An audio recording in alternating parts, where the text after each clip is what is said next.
vou tratar um tema que eu espero que permita a todos encaixarem eventos. Existe os governadores abordaram aqui os problemas locais, problemas do Brasil. Eu quero colocar um pano de fundo global primeiro, para nós termos uma visão do que está acontecendo no mundo. Parece uma desordem, não é? Porque vocês veem grandes ondas de migração, o grande tema eleitoral nos Estados Unidos, por exemplo, né? Como é que nós vamos fazer com os imigrantes? Vamos construir um muro ali para os mexicanos não entrarem nos Estados Unidos? Isso é o Trump falando, por exemplo. Aí vocês veem norte da África, todo mundo pegando barcos e tentando migrar para o sul da França, para o sul da Grécia, para o sul da Espanha, Itália. Você tem outra onda migratória grande. Vocês viram 2 semanas atrás, os ingleses, que sempre foram os mais sofisticados da civilização anglo-saxã, cercando um hotel e ameaçando incendiar um hotel no Reino Unido.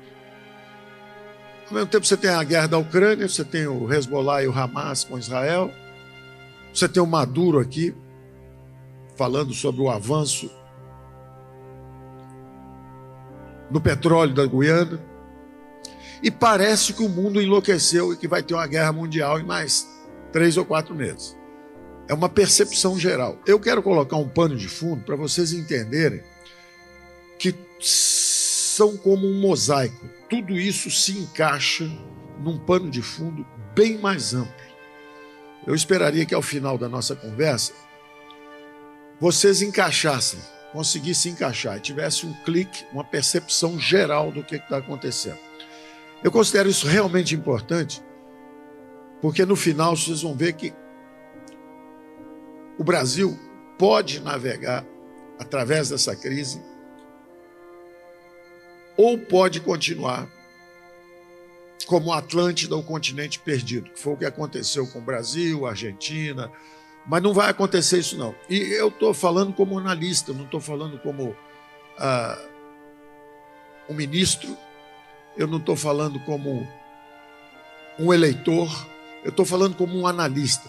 Eu quero que todos compreendam o que está acontecendo e uma reação conservadora no Ocidente, onde a direita ganhou na Hungria, ganhou na Polônia, ganhou na República Tcheca, ganhou na Eslováquia, ganhou na Croácia, ganhou em Portugal, ganhou na Nova Zelândia, ganhou na França, ao contrário do que se diz no Brasil.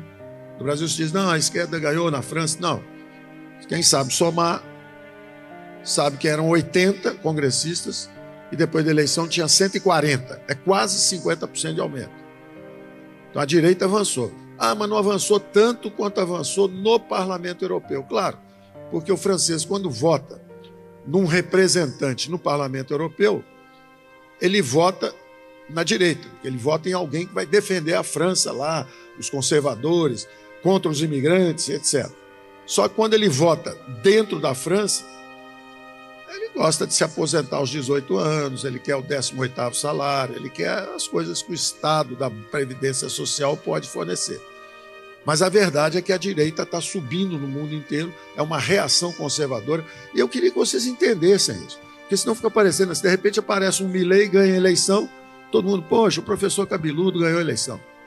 Aí um Bolsonaro ganha aqui, você, a culpa é do Bolsonaro. Não, esquece.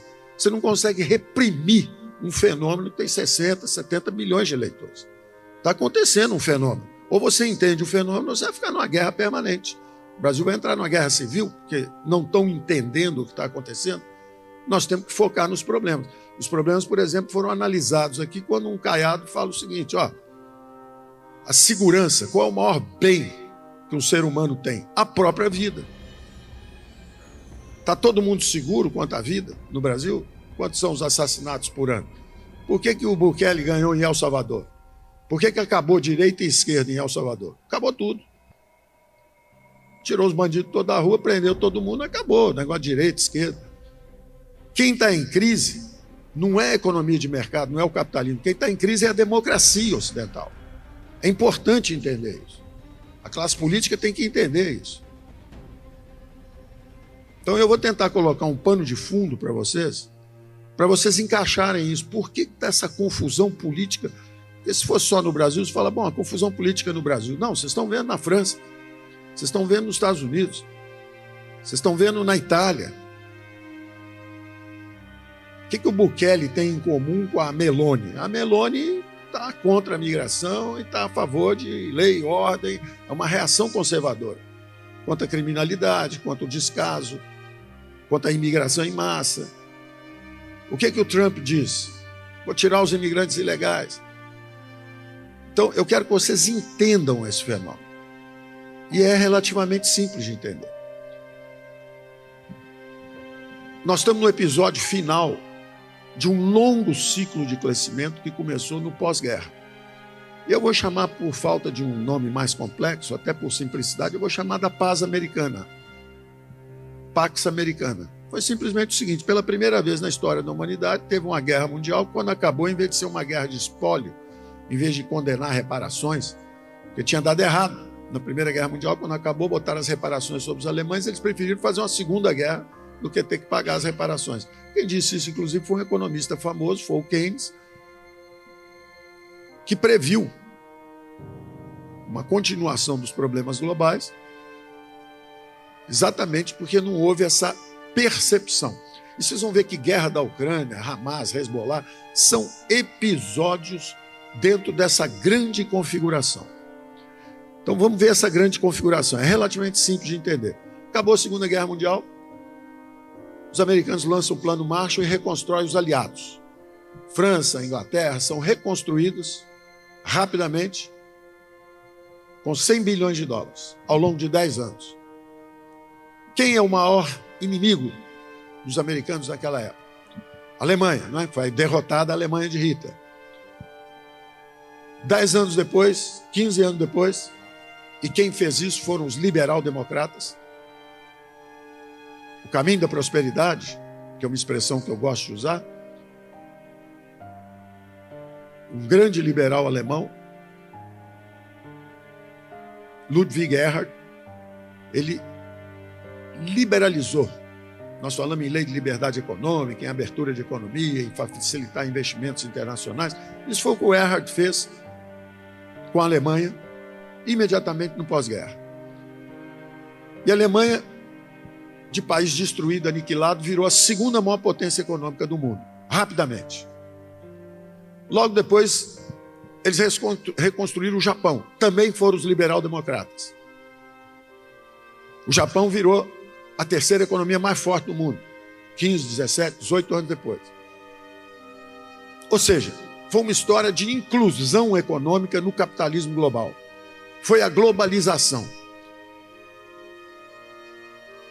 As economias de mercado começaram a engolir o mundo inteiro. E o mundo inteiro começou a sair da miséria. 4 bilhões de eurasianos saíram da miséria.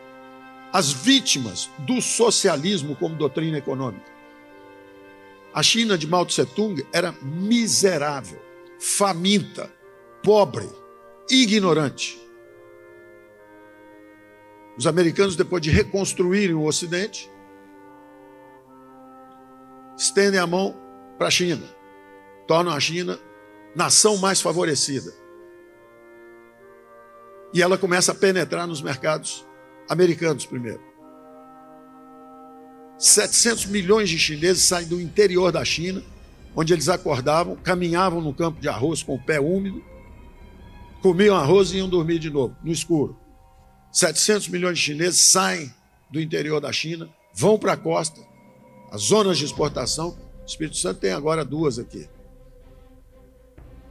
O lugar certo para fazer é na costa, não é na selva. Está longe da mão de obra, está longe de tudo. Na selva você tem que fazer o contrário. Na selva, você tem que fazer a capital da bioeconomia. Não é a industrialização. Nós não vamos sujar o Amazonas como sujamos de poluição o Brasil inteiro. Aliás, eu não posso dizer isso. O Brasil é um dos menores poluidores do mundo. 1,7% do fluxo anual de poluição. A China, 30%. Os americanos, 26%. Os europeus, 25%. E o Brasil 1,7, sendo atacado no mundo inteiro como grande poluidor. Por quê? Por desinformação nossa mesmo. Nós, brasileiros, indo lá fora falar mal do Brasil. Então, os chineses descem e se integram. 1,5 bilhão de chineses saindo da miséria. 1,5 bilhão de indianos, que também eram países de orientação socialista, saindo da miséria. República Tcheca, Polônia, Hungria, todo mundo saindo da miséria, todo mundo subindo. E o Ocidente sob tensão crescente dessa competição. Enquanto isso, eu não vou falar no início de Brasil, Argentina, eu vou falar no final do nosso futuro. Por enquanto eu vou dizer só que se tornou um continente perdido. Vocês ouviram falar da Atlântida, né? Aquele continente que afundou e nunca mais foi visto. Isso era a América do Sul, nos últimos 30, 40, 50, 60 anos. Se você pegar qualquer livro de introdução à macroeconomia, pega lá Gregory Mankiw, Introdução à Macroeconomia. Pega a edição do ano 2000. Os últimos 100 anos, quais os países que mais cresceram no mundo? Em primeiro lugar, Brasil. De 1900 até 2000, a maior economia do mundo. Maior colônia de imigrantes japoneses, segunda maior colônia de imigrantes italianos, terceira maior colônia de imigrantes alemães, mais libaneses no Brasil que no Líbano. Se a gente invadir o Líbano, a gente dobra a população. O Brasil trazia gente do mundo inteiro, crescia 7,3%, 7,2%, 7%. Recessão era 3,5% de crescimento. E todo imigrante que chegava, o Espírito Santo sabe disso, Florianópolis sabe disso, Rio Grande do Sul sabe disso, todo imigrante que chegava já montava uma pequena indústria têxtil, já montava uma fábrica de café, já fazia sua fazenda, sua pequena propriedade.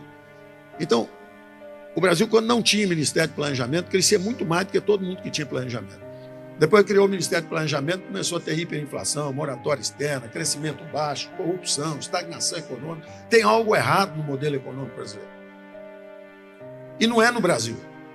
Brasil, Argentina, Bolívia, Equador, Venezuela, Atlântida, o continente perdido, afundando há 100 anos. A Argentina teve o primeiro metrô das Américas, antes dos Estados Unidos, antes de Nova York. A renda per capita da Argentina está caindo há 100 anos.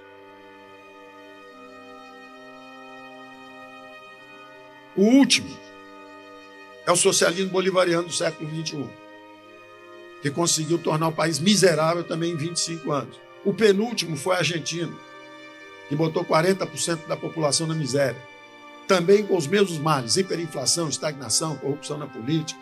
Quer dizer, há um defeito fundamental na Atlântida, o continente perdido. Enquanto isso, o outro lado do mundo fez exatamente o contrário. Todos esses países cresciam menos que o Brasil. As populações fugiam para o Brasil quando tinha guerra, quando tinha crise econômica. E o que acontece hoje é o contrário. Agora, o que tiveram em comum? O Japão entrar numa piscina global, ok, pequenininho. O Japão, cada mês nasce um japonês, o outro cai dentro d'água. O país é pequenininho, população pequena. Então, tudo bem. Pode trazer o Japão para o mercado global. Tá piscininha de criança, vem um japonesinho, entra, tá tudo certo.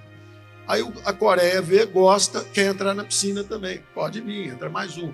Aí vem o mamute, que é a China, 1,5 bilhão, quer entrar na piscina. Aí o americano começa a falar, tá começando a prejudicar o negócio do lado de cá do mundo. Então, os economistas chamam do teorema do Stolper-Samuelson. A equalização, o teorema de equalização dos preços dos fatores de produção. A história do mundo nos últimos 80, 90 anos é de um sucesso extraordinário. Quem estiver olhando de outro planeta, nunca tanta gente saiu da miséria. Só que isso pressionou o lado de cá do mundo.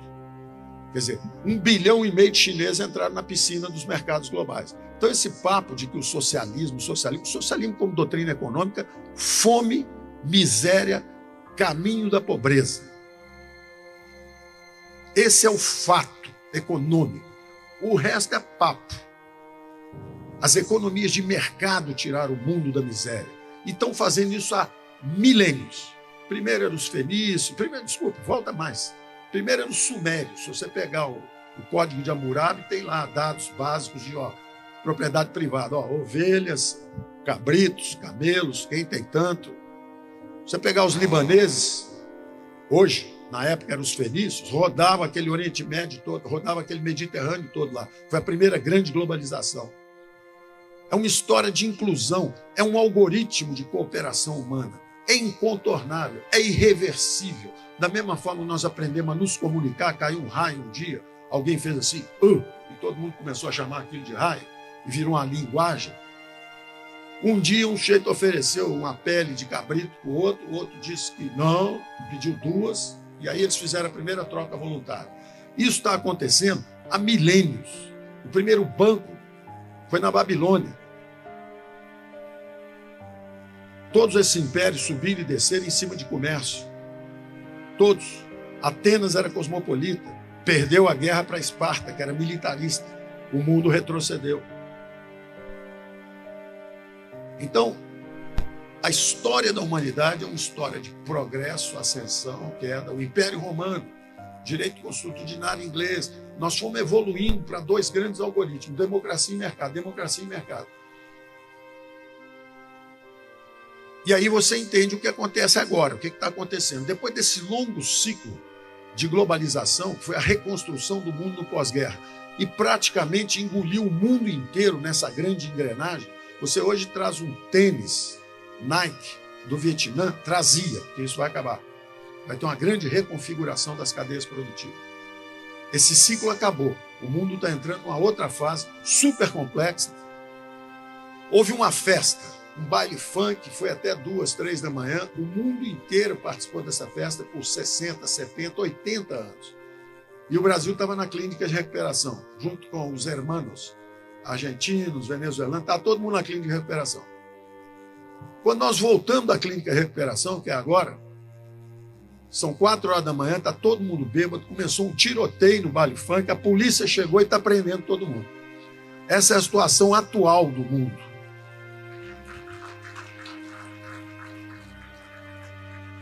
Essa é a situação atual do mundo. Mas vocês vão conseguir encaixar cada peça. Cada peça. Por exemplo, o que é a guerra Rússia e Ucrânia?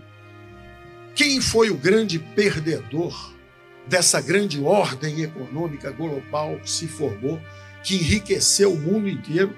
A própria Rússia mergulhou, era uma viúva do socialismo, mergulhou, botou um imposto de renda de 15%.